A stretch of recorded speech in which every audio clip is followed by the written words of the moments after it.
हिंदी पढ़ने वाले प्यारे छात्र छात्राओं, आपका इस चैनल के माध्यम से स्वागत है और सस्नेह आशीर्वाद भी है।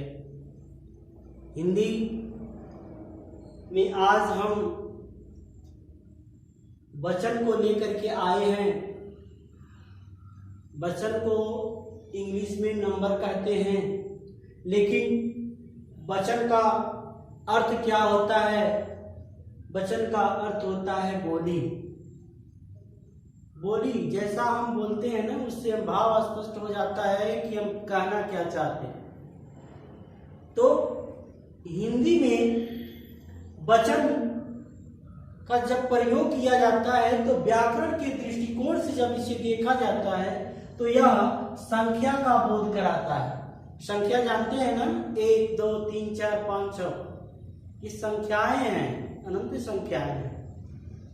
तो जब हिंदी व्याकरण में वचन का प्रयोग किया जाता है तो यह वचन संख्या बोधक का काम करता है, संख्या बोधक होता है।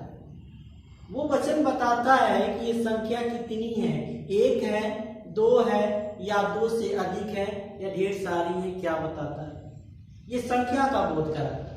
तो इसे परिभाषित करने के लिए एक परिभाषा यहाँ पर हमने लिखा है, जिसको आप देख सकते हैं। संज्ञा, सर्वनाम, विशेषण और क्रिया के जिस रूप से संख्या, अब संख्या में देखिए 1 हो सकता है या अनेक हो सकता है, संख्या का बोध हो उसे हम वचन कहते हैं। परिभाषा समझ में आ गया होगा। संज्ञा, सर्वनाम, विशेषण और क्रिया के जिस रूप से संख्या का बोध होता है उसे हम वचन कहते हैं। जैसे लड़का, लड़की, कुत्ता, घोड़ा, मैं, तू, वह आदि ढेर सारे शब्द मिल सकते हैं। दूसरे वाले लाइन में आप देखिए, लड़के, लड़कियां, कुत्ते, घोड़े, हम, तुम आदि आ गया है यहाँ पे। लेकिन जब हम लड़का का जब हम उच्चारण करते हैं तो इससे साबित होता है कि किसी एक लड़के की बात की जा रही है।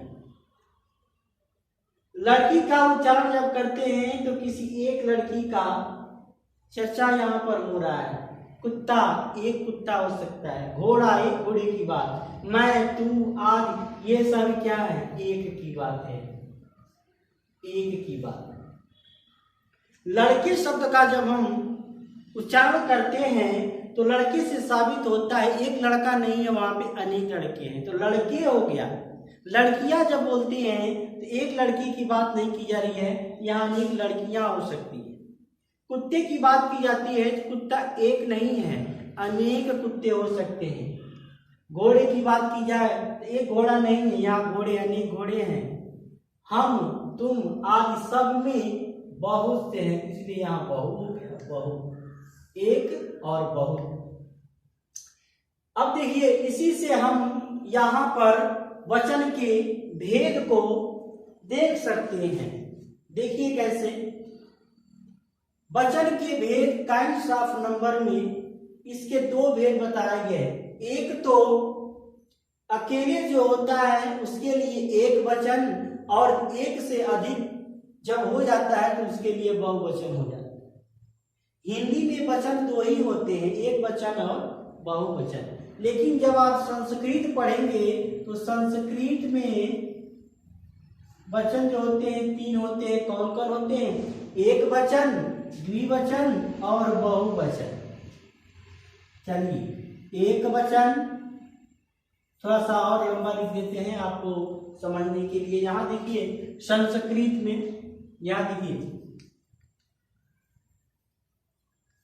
संस्कृत में 3 वचन होते हैं,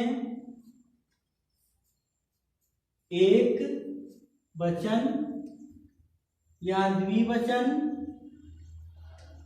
और तीसरा होता है बहुवचन।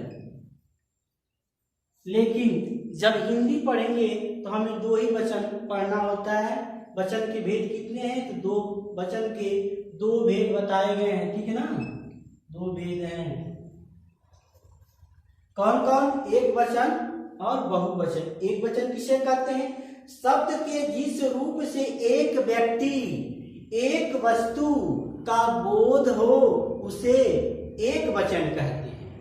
एक का जहां पर बोध कराया जाए या ज्ञान कराया जाए या चर्चा किया जाए तो वहां एक वचन होता है। जैसे लड़का, लड़की, कुर्सी, पेड़, मकान, बस आदि। यहां देखिए, लड़का कोई एक लड़का हो सकता है, एक वचन हुआ कि नहीं। लड़की कोई एक लड़की की बात है तो एक वचन हुआ। कुर्सी, एक कुर्सी की बात हो रही है तो एक वचन। पेड़, किसी एक पेड़ की बात की जा रही है तो पेड़ क्या है, एक वचन। मकान, कोई एक मकान की बात की जा रही है तो मकान भी एक वचन है। बस कोई स्पेशल एक ही बस है तो उसके लिए एक वचन का प्रयोग किया गया है, तो ये सभी एक वचन में है। दूसरा है बहुवचन। बहुत से मतलब हो जाता है बहुत, यानी एक से अधिक हो, दो हो, तीन हो, चार हो, पांच हो, छह हो, हजार हो, लाख हो। तो शब्द के जिस रूप से एक से अधिक व्यक्तियों या वस्तुओं का बोध हो उसे बहुवचन कहते हैं, ठीक है। जैसे लड़के, लड़के में अब एक लड़का नहीं है, लड़के अधिक लड़के हो सकते हैं। पेड़ों, एक पेड़ की बात नहीं, अनेक पेड़ों की बात की जा रही है। कुर्सियों, अनेक कुर्सियों की बात की जा रही है। बसों आदि सभी चीजों में जहां पर बहुवचन देखने को मिले या बहुसंख्या देखने को मिले वहां पे बहुवचन होता है, ठीक है ना। अब देखिए, क्वेश्चन ये पूछता है कि वचन किसे कहते हैं, वचन की परिभाषा दीजिए। तो वचन की परिभाषा देंगे और उदाहरण देंगे। वचन के भेद पूछेगा तो वचन के भेद दो होते हैं हिंदी में, तो एक वचन, द्विवचन होते हैं। ऑप्शन भी आ जाएगा कि हिंदी में कितने वचन होते हैं, तो आप क्या करेंगे, एक वचन, द्विवचन, बहुवचन। नहीं, नंबर नहीं मिलेगा, बिल्कुल गलत है। आप दो ही लिखेंगे, हिंदी में दो ही वचन होते हैं, एक वचन और बहुवचन। अब देखिए, यहाँ बहुवचन के दो रूप दिखाई दे रहे हैं। यहाँ बहुवचन के दो रूप हैं, एक तो विभक्ति रहित और दूसरा होता है विभक्ति सहित। विभक्ति रहित में इसमें किसी भी प्रकार का विभक्ति नहीं। विभक्ति जानते हैं ना, प्रथमा, द्वितीय, तृतीय, चतुर्थी, पंचमी, षष्ठी, सप्तमी, ये होता है विभक्तियां। लड़के, बहुत सारे लड़के हैं लेकिन इसमें किसी विभक्ति का प्रयोग किए। लड़कों में देखिए, लड़कों ने, लड़कों की, लड़कों का, लड़कों में, लड़कों पर, ये सारे विभक्तियों का प्रयोग किया जा सकता है कि नहीं। इसलिए विभक्ति सहित वाले ये बहुवचन हैं और ये विभक्ति रहित वाले बहुवचन हैं। शब्द देखिए, लड़के ने, लड़के का, लड़के की, ये सब अशुद्धि में आ जाएगा, ठीक है। उसी तरह बालक देखिए, बालक विभक्ति रहित बहुवचन है और बालकों जब आ जाएगा तो विभक्ति सहित बहुवचन हो गया। जैसे बालकों ने, बालकों का, बालकों की, बालकों में या बालकों पर। इसको वाक्य में आप प्रयोग करके देखिए। बालकों ने जम के पढ़ाई किया, बालकों ने जम के पढ़ाई की मतलब मेहनत से पढ़े। और बालकों की पिटाई की गई, ठीक है ना। बालकों पर गुस्सा गुरुजी ने प्रकट किया। बहुत सारे शब्द बन सकते हैं, वाक्य के रूप में आ सकते हैं यहाँ पे। तो यहाँ पे विभक्ति का जहाँ प्रयोग किया था विभक्ति सहित हो जाता है। उसी तरह कुएं, कुएं तो बहुवचन में है लेकिन कुओं जब आ जाएगा तो विभक्ति सहित वाला बहुवचन हो जाता है। गाय तो विभक्ति के साथ नहीं है तो विभक्ति रहित हो गया। और गायों जब आ गया तो गायों में, गायों का, गायों की, गायों में, गायों पर, इस तरह विभक्ति का प्रयोग वाक्य में कर लेते हैं। नदियां देखिए, नदियां तो बहुवचन है लेकिन नदियों जब आ जाए तो यहाँ पर नदियों ने, नदियों का, नदियों की, नदियों में, नदियों पर, ये सारे सब विभक्ति के साथ हम प्रयोग कर सकते हैं। तो बहुवचन भी दो तरह के हो जाते हैं, एक तो विभक्ति रहित और दूसरा हो जाता है विभक्ति सहित। इस वीडियो को देखने के बाद से आपको हम कुछ वर्क देते हैं, वर्क को आप पूरा करके कमेंट में दीजिएगा या जो विद्यालय का किसान इंटरमीडिएट कॉलेज सापो पार्क कुशीनगर का जो ग्रुप है उस ग्रुप में छोटा सा वर्क दे रहे हैं, काम दे रहे हैं, होमवर्क दे रहे हैं। इसे आप पूरा करके आप लिख करके अपने ग्रुप में शेयर कीजिएगा, हिंदी वाले ग्रुप में। देखिए पुल्लिंग होता है और स्त्रीलिंग होता है, तो पुल्लिंग वाले एक वचन को बहुवचन में बनाना है। ये पुल्लिंग वाले एक वचन है, इसको बहुवचन बनाना है आपको।